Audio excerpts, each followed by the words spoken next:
Right, welcome back everyone. So in this video series, we are going to learn about the Cisco ISE. This will be the part one where we will be only looking the introduction to Cisco ISE.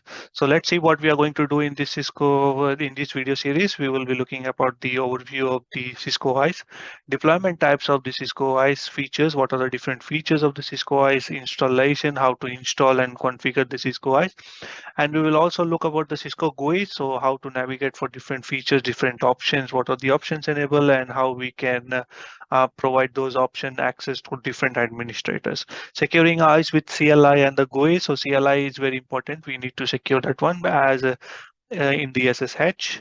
And the GUI, yes, we can create a different administrator for the web access. So we'll be looking into that one, and also we will be securing our web access using the certificate. So these are the different things we are going to learn and configure in our video series. I hope this was informative for you, and thank you.